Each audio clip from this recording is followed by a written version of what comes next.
Hello बच्चों, कैसे हो। मैं दीपक सर आप सभी का स्वागत करता हूं मेरे अखंड बैक वेंचर में। जल्दी से इसको चैनल को सब्सक्राइब कर दीजिए।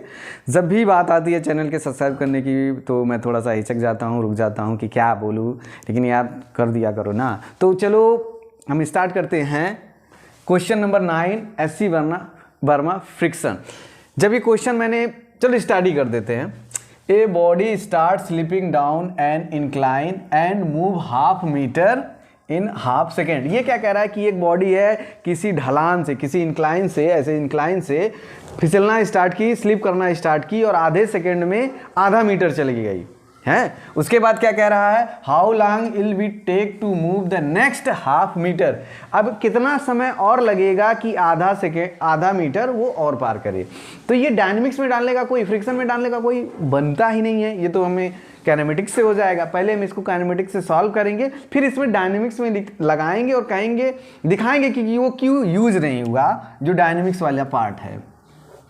तो ऐसे इंक्लाइन है, मान लो ऐसे इंक्लाइन है और यहाँ पे इसका थीटा है और यहाँ पे बॉडी रखी हुई है, तो बॉडी का मास भी नहीं दिया है। हमने जो है क्वेश्चन नंबर 8 में बताया है आपको कि बॉडी के मास से उसके एक्सीलरेशन पे कोई फर्क नहीं पड़ता है। तो ये नीचे आना स्टार्ट हुआ ए से, तो कह रहा है कि जब ये t=0 पे था तो इनिशियल वेलोसिटी 0 थी क्योंकि वो स्टार्ट हुआ स्लिप होना, और t बराबर हाफ सेकेंड में ये s बराबर हाफ मीटर चला गया। अब t बराबर निकालना है जब वो अगला हाफ मीटर जाए, तो यहाँ तक हम पहले इक्वेशन लगाते हैं। इक्वेशन ऑफ मोशन थर्ड वाला वो क्या है, s बराबर ut plus half at²। ut 0 हो जाएगा क्योंकि इनिशियल वेलोसिटी 0 है, t हमें दिया है हाफ, s दिया है हाफ। तो यहाँ से वैल्यू रख देंगे तो a बराबर आ जाएगा हमारा क्या, ये 2 से 2 इधर कट जाएगा तो a बराबर 4 मीटर पर सेकेंड स्क्वायर। एक्सेलरेशन हमारा क्या आया, 4 मीटर पर सेकेंड स्क्वायर। तो ये बॉडी यहाँ पे चली आई, तो यहाँ पे जो फाइनल वेलोसिटी होगी वो आगे के इक्वेशन के लिए इनिशियल वेलोसिटी होगी, तो उसको निकाल लें। तो फाइनल वेलोसिटी बराबर initial velocity plus A T, ये तो 0 था तो फाइनल वेलोसिटी इसकी हो जाएगी 4 इंटू हाफ बराबर 2 मीटर पर सेकेंड। तो फाइनल वेलोसिटी यहाँ पे क्या है, 2 मीटर, जो कि इनिशियल हो जाएगी इसके लिए 2 मीटर पर सेकेंड।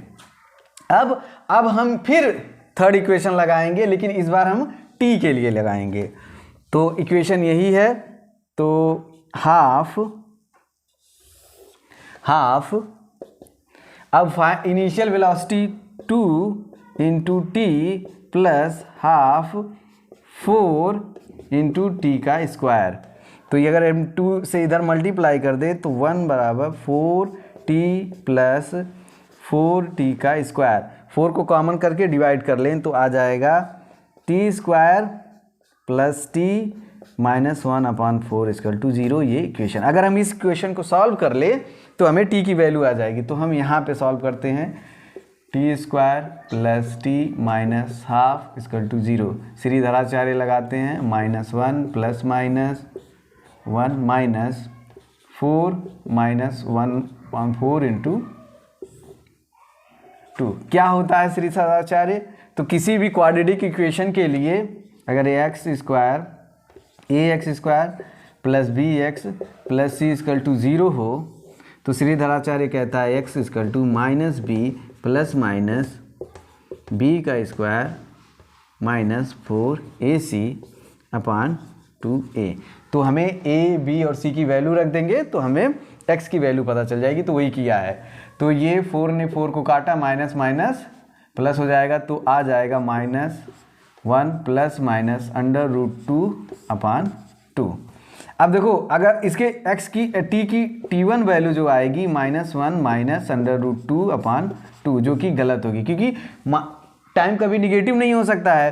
तो t2 वैल्यू क्या आएगी, -1 प्लस √2/2।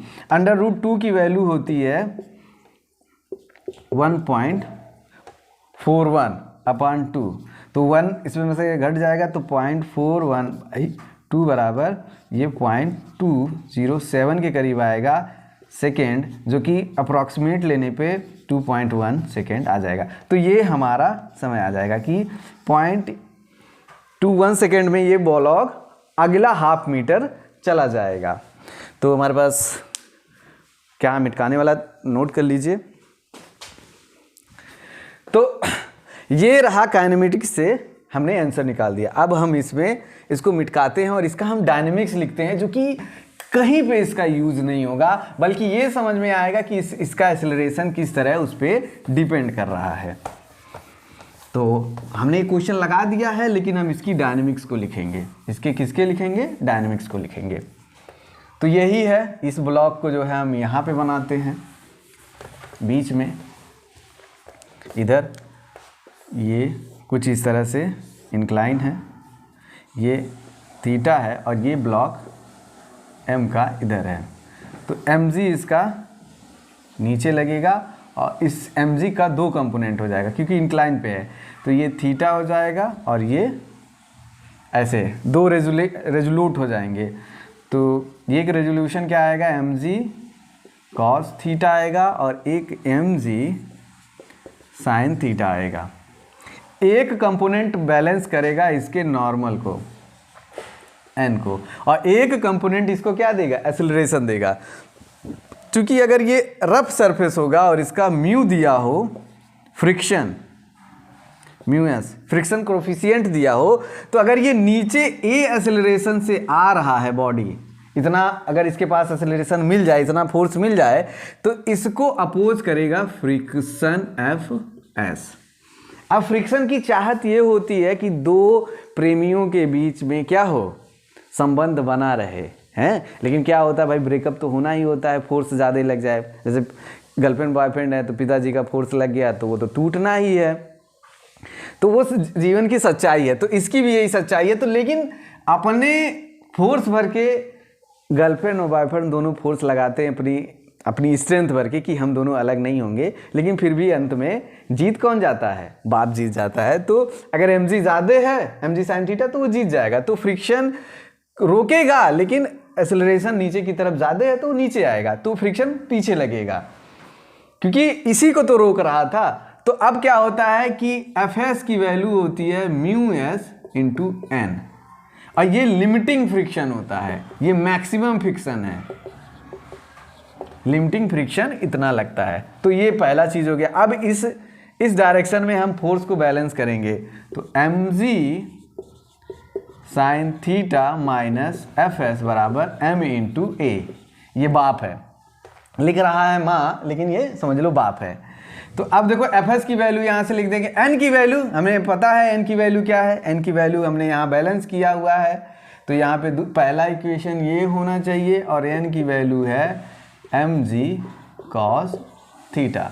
तो इन सभी को रखेंगे तो क्या आ जाएगा? mg sin theta minus mu S mg cos theta बराबर m इंटू ए। अब देखो m तो कैंसिल आउट हो गया, तो कभी भी m था ही नहीं इक्वेशन में, इसके एक्सेलरेशन में कभी m था ही नहीं। तो एक्सेलरेशन जो हमने 4 निकाला था वो क्या है?